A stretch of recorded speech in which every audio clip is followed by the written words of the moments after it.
Më pas zonja Pirdeni.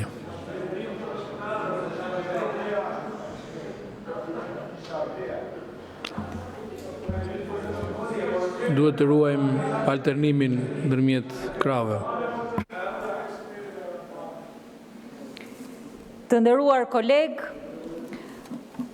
unë nuk e di se si munden përfaqësues të qeverisë të dalin të flasin e të gënjejnë pa pikë turpi. Sigur kanë ardhur sot në pushtet. Dëgjova ministren e cila na foli për një mrekulli ekonomike që ka ardhur po se kemi parë. Për jetën e qytetarëve që kanë ndryshuar po nuk e din akoma, për taksa që janë ulur po në praktik s'ka ndodhur, për shpenzime për pensionistët të cilët janë në një mrekulli të jashtëzakonshme, po as ato se kanë kuptuar akoma. Sot Shqipëria mbas 12 vitesh është më e varfër, është më e vjedhur, është më e korruptuar, është me taksa më të larta, është me buxhet po pak më të lartë prej taksave të rritura, por është vendi në mënyrë absolute që e ka të gjithë buxhetin në shërbim të pakicës. Dhe pse ndodh kjo? Dëgjova me shumë interes kryetarin e Komisionit Ligjeve, zotin Manja, i cili thoshte unë do votoj buxhetin se nuk ka rritje taksash. Po përsëri është gënjeshtër. Çfarë ndodh me këtë buxhet? 530 milion euro dalin nga xhepat e qytetarëve shqiptar, 530 milion euro shtesë. Dhe pse ndodh kjo? Së pari një herë edhe nuk din, po edhe gënjejnë atë gjatin që hiku. Si rezultati rritjes së pagës minimale, rriten sigurimet shoqërore dhe shëndetësore, të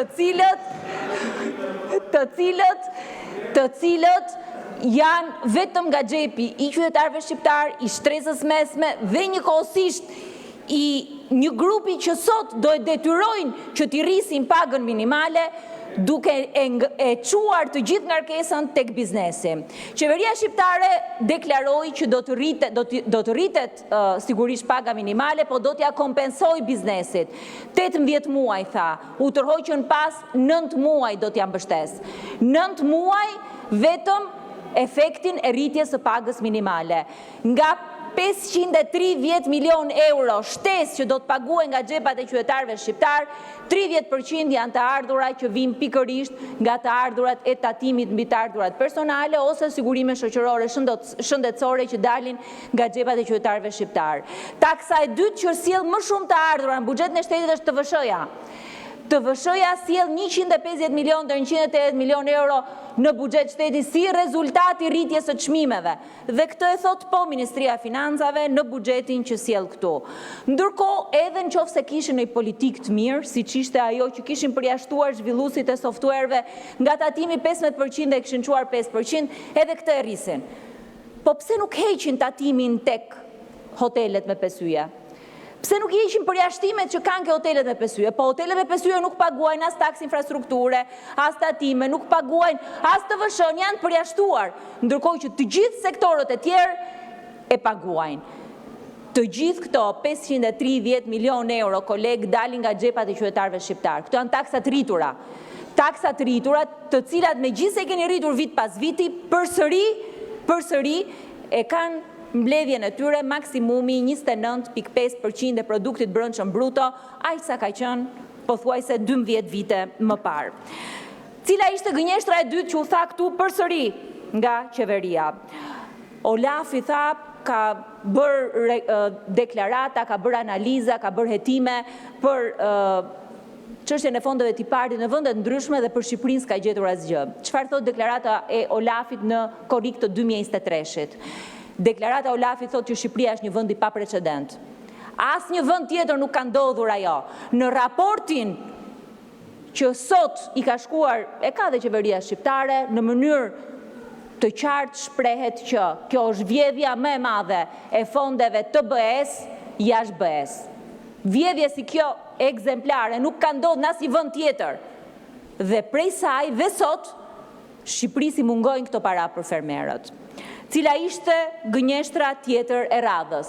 Në fakt e tha ministri. Nuk paguhet asnjë lek nga buxheti i shtetit për mbetjet për inceneratorët. Po 1 miliard lek që janë atje në buxhet për mbetjet, nga paguen. Ai tjetri që e tha këtë është në kërkim ndërkombëtar sot, ai e tha para disa vitesh. Mbetjet, inceneratorët janë problemi më i madh që ka buxheti, sepse po vazhdojnë, po djegin paratë e buxhetit shtetit, se mbetje nuk djegin, vit pas viti duke shkuar po në vlerën limit 430 milion euro, aq është fatura.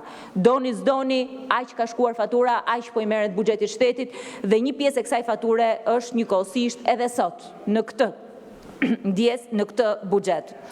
Për sa i përket pjesës së paketës fiskale, cilat janë disa nga propozimet e reja të qeverisë. E para, paqja fiskale, e cila është amnisti, në fakt, nuk është paqe, vendos një koncept të padrejtë, një koncept i cili i detyron, i kërkon bizneseve që për 3 vite të bëjnë një marrëveshje me drejtorinë e tatimeve dhe për 3 vite ato nuk do të kenë as kontrole, as drejtorinë e tatimeve që i shkon, dhe kjo amnisti për të ardhmen, që nuk ka ndodhur asnjëherë, do të favorizojë vetëm bizneset e mëdha.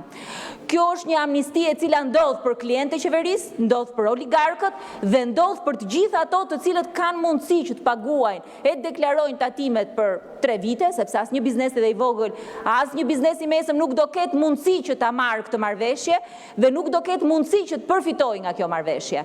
Është përsëri një ligj që kalon në këtë parlament, i cili është në mbështetje të pakicës. E njëjta gjë ndodh edhe me shlyerjen e borxheve. Shlyerja e borxheve e shkatron sistemin tatimor.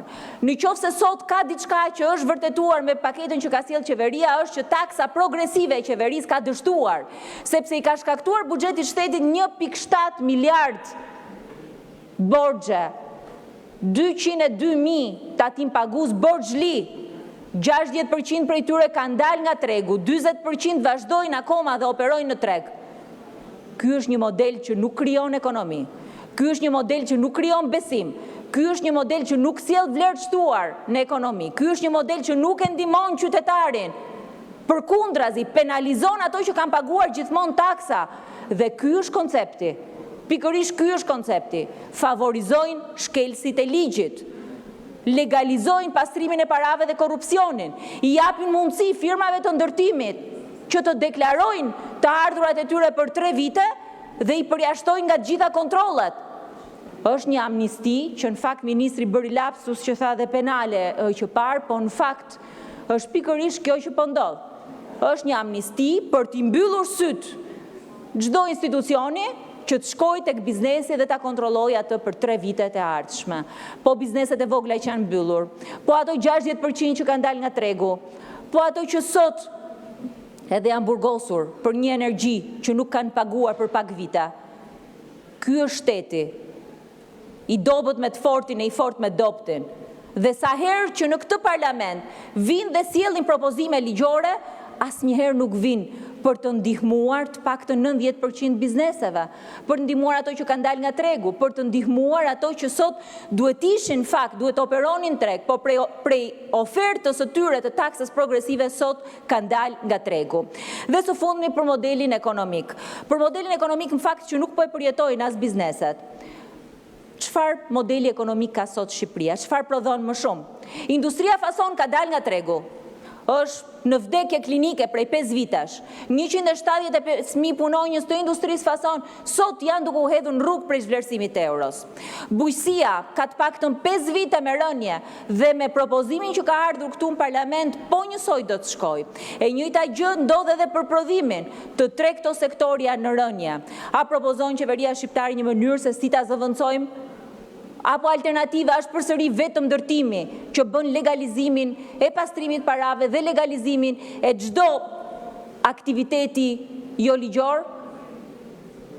Alternativa përsëri me këtë buxhet nuk vjen. Ekonomia sot nuk prodhon. Ekonomia shqiptare nuk është produktive. Ekonomia shqiptare sot ka shtëruar. Po punon për pakicën, punon për ato që vazhdojnë kanë tendera e koncesione, po nuk punon për shumicën e qytetarëve. Për këtë arsye ju do të thoni që është normale që opozita të votojë kundër, po për këtë arsye se ky buxhet përsëri nuk është për qytetarët, ashtu siç nuk ka qenë asnjë nga 12 buxhetet e miratuara në këtë parlament, Partia Demokratike do votoj kundër, do të prezantojë alternativën e saj dhe nuk kemi për të lodhur deri në momentin kur qytetarët shqiptar ta kuptojnë se kush është e drejta e çfarë i ka ndodhur ekonomisë në qeverisjen socialiste. Faleminderit. Faleminderit. Ministri i Financave zoti